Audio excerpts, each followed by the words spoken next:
My name is John Lau, and I'm the third generation owner of a Samu barbecue restaurant. The location I own is in Van Nuys, California. The restaurant started in 1979 in Chinatown in Los Angeles, in Far East Plaza. At first, it was a barbecue stand selling roast duck, roast pig, barbecue pork, and so on, and had a wonton noodle soup. And then the second generation, the second store that opened was in Monterey Park. That was opened by my dad. And that was the first Samu that had a full kitchen.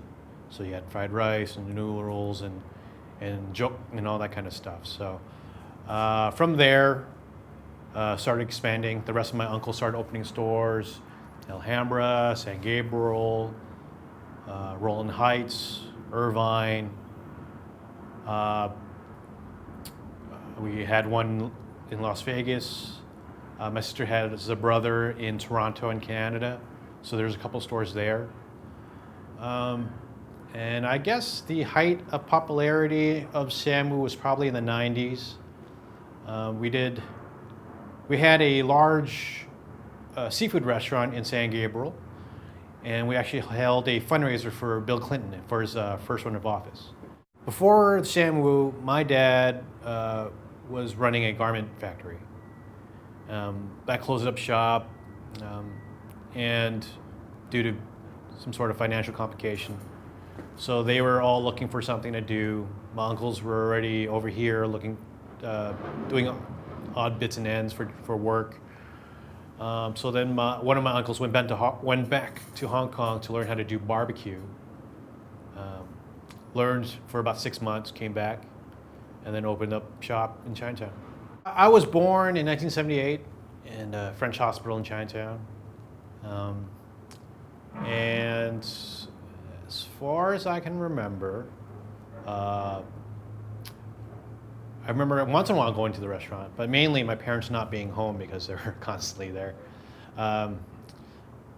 Always remember the smell from my parents coming home, the smell of the barbecue.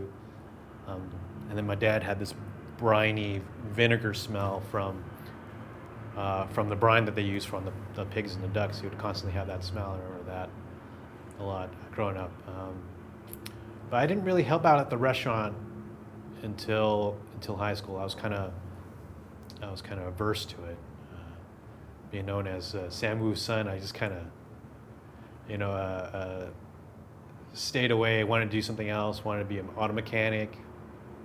Worked at a car shop for a little bit.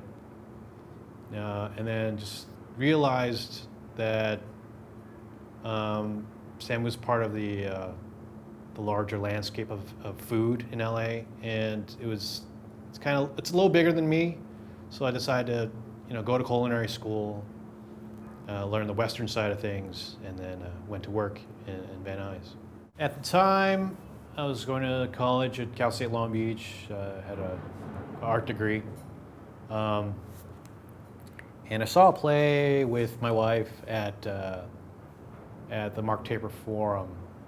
It was a holiday show with Cornerstone, I believe, was one of the production companies, or theater production companies. And they were just talking about Christmas time in LA. Also, what the show was about. And they mentioned Samu in the play, And so then I started realizing, I had never thought about it that way before. My point of view was always it's my family business and something that I really had no interest in. But with them mentioning it, I didn't realize I wouldn't go as far as maybe saying it's an LA institution, but it's getting close. So felt a responsibility to help run the store and keep it going. What did your dad or parents say, when you decided, hey, when you told them, hey, I changed my mind, I want to help out? Actually, they discouraged me at first because it's long hours, it's a lot of hard work, it's a 24/7 job, and they worked really hard. I mean, growing up, I hardly saw them. It was my grandma pretty much raising me then. And they didn't want that life for me. So they were pretty discouraging at first. And it was something that they finally saw that I was serious about it, so then they started encouraging me. So initially, when I started taking over the Van Nuys store, I learned in Monterey Park first. They kind of threw me in the fire, so during Chinese New Year, I was helping prepping all the pigs and ducks and barbecue pork for the Chinese New Year rush for a few weeks, and then after that, went up to the store, did it up there, just learned everything, how to cut. I do everything up there: wash dishes, everything, waiter, cashier, cook on the walk. In our Van Nuys store, most of our clientele is Filipino. I would say 60% Filipino, which is a pretty substantial number.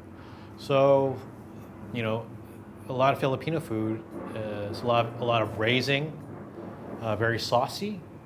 So some things that are not supposed to be saucy ends up being saucy at our store.